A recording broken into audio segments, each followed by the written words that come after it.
Hello again. We are here for our next super exciting sessions. Quick question, how many of you have heard about AI? Okay, so you know about AI, maybe you have heard about NVIDIA, maybe, why not? Basically, now we will see Esther. She's a really great, amazing speaker, and not only that, but she has worked for a company that we cannot mention its name, but we can say that they are, let's say, NVIDIA are dead without this company. Basically, it's also a story about scaling, about agility. So let's welcome warmly our great speaker today, Esther Schmit. Oh, thank you for being here. Thank you for the invitation, Nicola. It's great being here. And we're going to talk about scaling agile. So who is going through a scaled agile transformation? Can you stand up? A little bit movement. Earlier we had a workshop where movement trumps sitting, so I was over sitting. So, okay, so you're working in the scaled agile environment. Who's going through a scaled agile transformation? Yeah, okay, yeah. Cool. So, and then working in the scaled environment, we already had that one. And who's curious about scaled agile? I hope all of you. All right, you can sit down, thank you. So who am I? My name is Esther Schmit. I'm from the Netherlands. I'm a freelance agile coach and Scrum Master. Worked at several companies as one of the ones that I will be talking about and giving some insights. I'm also the founder of Agile Gatherings, where you can find all agile-related conferences and also call for speakers. So if you'd like to be on the stage someday, please check it out. Then I also have a company, Agile Pro Center, where I give trainings, and from there I also am the freelance Scrum Master. Then I also organize the online Scrum Master Summit, which is in June, and I'm one of the organizers of Women in Agile Europe conference, together with Evelien Rose, which will be in November this year in Cologne. I will tell you a bit more later. But you're not here to hear about that. Want to hear about scaling agile. So the company that I worked at for, 7.5 years, we went through an agile transformation, but mainly a scaled agile transformation.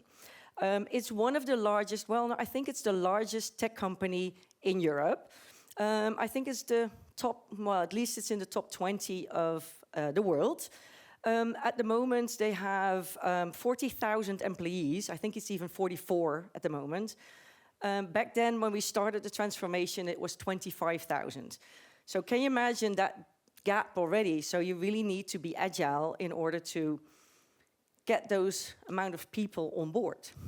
I think at some point there was like 500 people starting each month to work at this company. As I mentioned, as Nicola said, unfortunately I can't mention the company, didn't get permission, but if you look me up on LinkedIn, you can probably find it. So what did we do? We went into SAFe. So it was a SAFe transformation, so one of the Scaled Agile frameworks that there is out there. What I'm going to be talking about is on the IT department. So D&E also went into a SAFe transformation, and some other business parts went on later. But I'm talking about the IT department. We transformed with more than 50 trains. At that point, it was 52 trains, to be exact. And it took the transformation itself to actually work into trains or move them all to trains was about 3 years. As you know, a transformation never stops. But going into trains, that was really just, that was the 3 years. How did we do that? We went into waves, so, as we called it. So every quarter, we would take some teams or a department or a sub-department, and then we put them into a SAFe train. So we would get them into, we started out by taking the teams that were already working in an agile way. So either Scrum or Kanban, and they were also excited to be part of this SAFe transformation. So that's what we started out doing. Every quarter, we took some teams. And so we did this, and then at some point we thought, okay, this is going really well. Let's accelerate and scale up. Let's move on, let's go. Yeah, but then all the teams that were working Agile already, it wasn't everybody. So then we went to the teams that weren't working Agile yet. As you can imagine, they were forced to work Agile, forced into a Scrum team, forced into a Kanban or anyway kind of framework. So it was very difficult to get those teams on board. So they had to work both Agile and go into a SAFe transformation. They didn't even know what a retrospective was, how a review went, and all of a sudden they had to go into PI planning.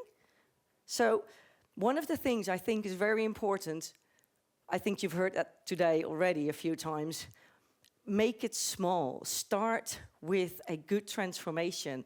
Don't just do a big bang.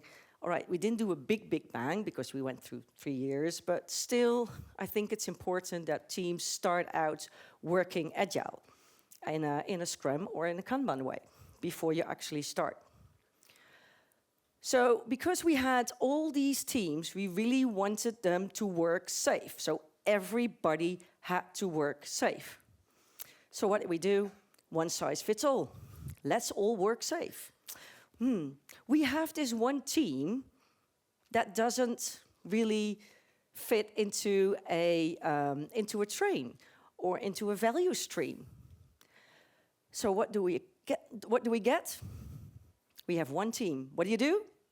We have a light art. So now this one team is an art in itself. So that really doesn't work because you get a lot of people that, no, not a lot, because it's mainly that one team, but you get a lot of resistance. So why are we in art? Just because we want to go and work SAFe? So everybody needs to work SAFe? I will get back to that later as well. So why? Why are we working SAFe? There's no reason, it's just one team. So yeah, don't do the one size fits all. Also, one of the hardware teams or the hardware departments, they had to do also SAFe. Hardware, I don't know, anybody working in hardware? With hardware? No? Yeah, oh, a few. It's not easy working Agile, is it? So yeah, it's not a good thing to just put everybody in exactly the same transformation. All right, that was a pitfall, but we also had a good success, which is a LACE. For those who don't really know what a LACE is, it's a Lean Agile Center of Excellence. So what did we do? We had a lot of Agile coaches to get this, this transformation running or going. So we had transformation coaches, and then after the transformation of that quarter was finished, then we would go and have other Agile coaches to help them actually adopt. Because after a quarter, again, it's not finished. They have done one PI planning, so they have no idea how it actually works. Yeah, you need to have continuous improvement, isn't it? So there were still Agile coaches helping them. So we had a LACE with all the Agile coaches, and it was just Agile coaches in a group. But the good thing was that we had like a bi-weekly check-in and a quarterly meetup. So we would even learn from each other. So we would give workshops to each other. We would do we would run workshops that we would want to give to other people. So like a dry run, help each other out. So, and there were people who, for example, coaches that had an interest in or more knowledge on DevOps. So they would teach us on DevOps, or they would come into another train to explain more on DevOps, on Jira. So we had all these people with different kinds of specialities and be in the LACE, and so we can learn from each other. And every quarter, as I said, we had this get-together in the afternoon, because we also wanted to have a toast and a drink afterwards to celebrate, of course. So we would have it in the afternoon and have a whole afternoon together and celebrate basically our success. I spoke to one of the coaches that I worked with back then, a few weeks ago, and he said, I believe our LAs played a key role in making this transformation one of the best I've been part of so far. Was one of the consultants that came in and had done a lot of agile transformations. But this really helped us through this journey. So that was really, really helpful. And the good thing about this LAs is as well, that we stayed in the trains. Maybe not all the transformation coaches stayed in the train, but other coaches came in. And they could work with the people. So what we did at first, of course, we set everything up. We had everything in place. As you know, individuals and interactions over people or over processes and tools. So we have the PI planning, we have the trains, we know whatever is going on. But that's important, of course, but that's first. And then second, or maybe we should turn around, actually. People first, but yeah. So look at the people and make sure they're on board. Help them, support them, be there for them, listen to them. That really helps. And I guess all those agile coaches, I think there was 35 to 40 coaches at that point we were working together at all those trains. So yeah, that really helped as well to get it a bit more adopted. So people were more, leaning towards helping us and going through this transformation, especially the teams that were at some point didn't really want to go to SAFe because they should have gone to a Scrum or a Kanban way of working first. So it was, it really helped with all the coaches and to make sure that the people were put at first at some point. Besides just the people and the teams, we also have management, right? So earlier we also had like a bit of the movement. So I would love to have all the managers. Who is a manager? Please stand up. Good. Good. Yeah. No, please keep standing still. No, don't sit down yet. Yeah, no. There's another question coming. Yeah. Yeah, cool. All right. Those managers who are actually working agile, keep standing. And if you're not working agile, sit down. Oh, an applause for these people who are still standing. Woohoo! Nice one. Cool. You can sit down. Thank you. But as you can see, management, they're probably working in an agile environment, but not working agile themselves. It was the same at this IT department. We had all these managers, and they're like, also the CIO, they had like, oh, this is a great idea. Let's work together. Let's make this work. And, they were really promoting it. They were supporting it. They were really, really enthusiastic. Because there was quite a good plan. A plan of every quarter, a new small transformation. So that was really good. They really thought it was, a set-out plan.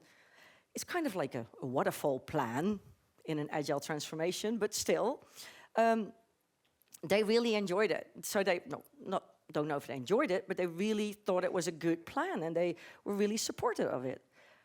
And then they had to work agile themselves. Then the coaches came to them. Like, okay, now you need to work agile, and now you need to give up some of your control. I need to give up some of my control, oh my gosh.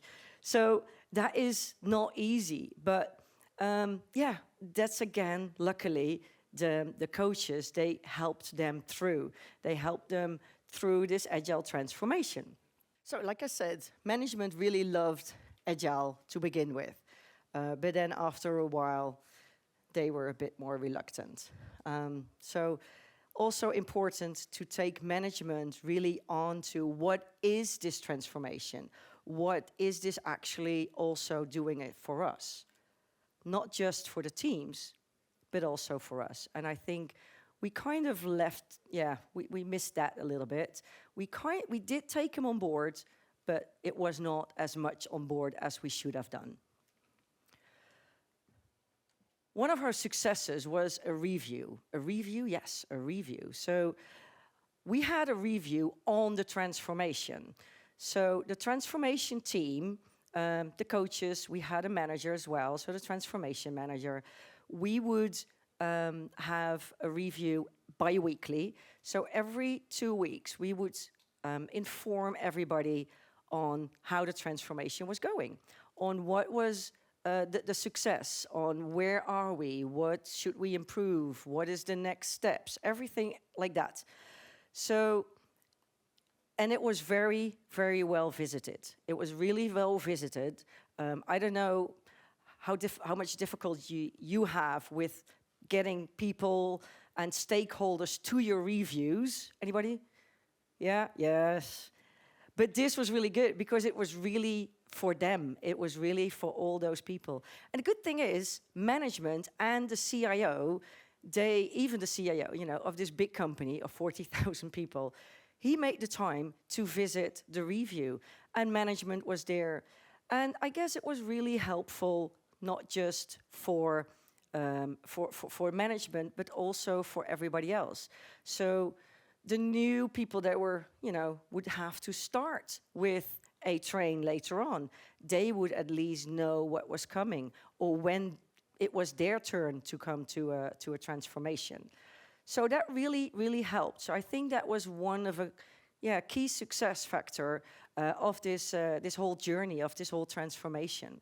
A pitfall. I think what happened, especially at the train that I was at, we had 16 teams. Okay, you can imagine that's quite a lot of people, but still, we had 16 teams, and these 16 teams, now you're train. Now you're one value stream, you're one train. That's not working, is it? We did do it, but I think you should think of the value streams and everything else up front and know what is going on and what teams do we have. Do we want to reshuffle the teams? Do we want to create a value stream? Was it 3 value streams? Is it 2 value streams? Are they even part of a value stream? Some teams weren't working agile yet, and they were forced in it again as well, forced into working agile, into this train. Even though most of the teams were working already agile, it worked quite well. But sometimes they're like, okay, well, this is like a mini waterfall project, isn't it? Sometimes it feels like that in an agile or a safe environment, that every quarter you have like a mini waterfall because you're not as much able to go towards the different, help other teams if they come to you like, yeah, but we want to have this done. No, that's not possible. Next quarter, you're it. You're in the next quarter, not yet. So, but the value streams was very difficult to just have that. So I think it's important to think about the value streams, to think about the teams, to think about how do we want to structure or restructure the teams. Again, people. Think about the people. They are important. I think they're most important, aren't they? It's nice that we're working in a safe way, but in a safe environment. But I think it's very important to get the people on board. So what also happens, we have all these teams, we put them in a train. Ooh, we're missing a CPO and an RTE. All right, so there's 2 team managers. We have a team manager A and B. Well, one becomes CPO, one becomes RTE. Ta-da! That works, wasn't it? So we have an RTE who's both an RTE for all his teams and being a team manager. That is a conflict of interest. So that is not a good thing. So think about that up front. But yeah, we had these people, we didn't have anybody to fit that role, so we just put them in there. So don't combine roles, especially not being with a conflict of interest. So a team manager being either CPO or RTE. So I think you should really be aware of that. The good thing is, though, that these managers, they were working in that safe environment as a CPO or an RTE. So they knew how it was. So later on, when HR completely changed everything around and actually made job positions out of it, both CPO as RTE, but also the POs and Scrum Masters. Oh, hi. Yeah. They they were made as a job position. So then people actually could really get that vacancy and become one of the RTEs of CPOs, or choose to become a team leader. So I think that was really helpful as well, although it was also good that they were actually getting to one role and not have a conflict of interest. So one big question, which problem are we trying to solve? How many transformations or changes or you know, in your organization, organizational changes have you had in the past 5 years? I'm sure it's at least 1, 2, maybe some of 3 have had all these organizational changes. So which problem are we trying to solve? So make sure that you know which problem you're trying to solve, and that you can also really pitch that to the teams, the management, and everybody else. So are we actually, like I said, that one light art, are we actually really solving a problem by putting them in an art? So it's really important to be able to inform the people what we're doing, because if things are going well, if things work, why should we change? So yeah, now like I said, thanks to Evelien, yes, I think she's in the back. Yay. She gave me some feedback on my slides, and yeah, I have this the open door slide, but yeah, that's the wrong one, because I had some last 6 tips to give you, well, I'll make a mingle of it. One of the things is, okay, keep it small. Keep it small to do a transformation. I think you've heard it earlier before as well. Don't do a big, big, big bang. We did it in quarters, but still, it was quite big. It was a 3-year transformation with the whole of IT. So keep it small. Do you remember them? We had it down. Yeah, not spreading it. Yeah, not combining the roles. Agile mindset. Yes, of course, agile mindset. I mean, without an real agile mindset, it's difficult to do a good transformation. So again, make sure that the people are actually working in an agile environment before you move towards safe. And I think one of the important things, well, one of the open doors, involve the business. Involve the business, because if they still work waterfall and they have no clue what agile or safe is about, they're not going to do anything. They're going to escalate. So inform the business, and then yeah, the lace of course was a very good one, and the reviews.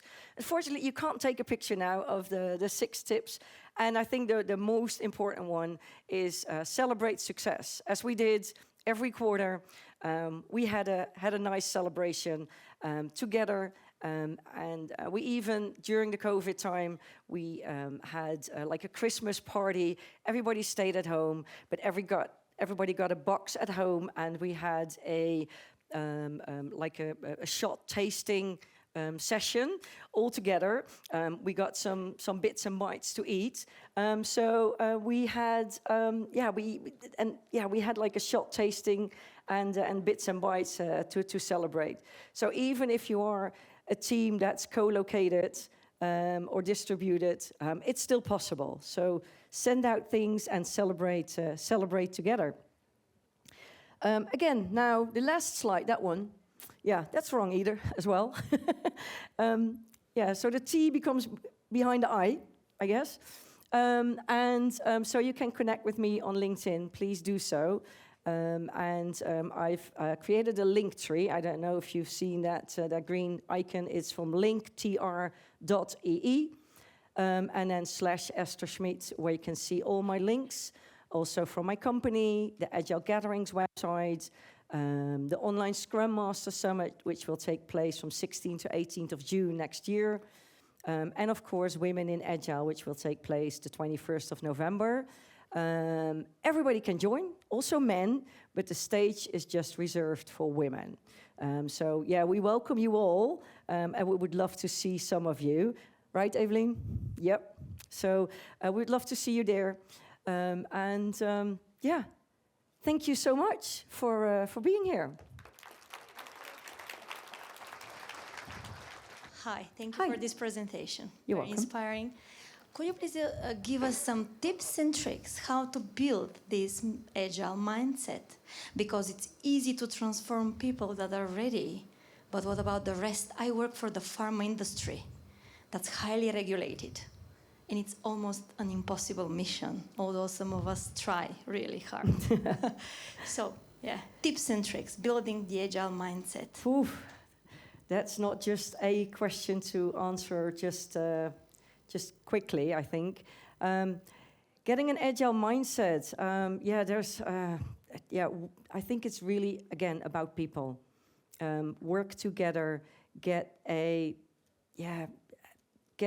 also trainings, workshops, and work together towards working in an agile way of working. But yeah, like I said, it's also not possible to have an agile mindset from today until tomorrow. So an agile mindset really builds on and on and on. So it's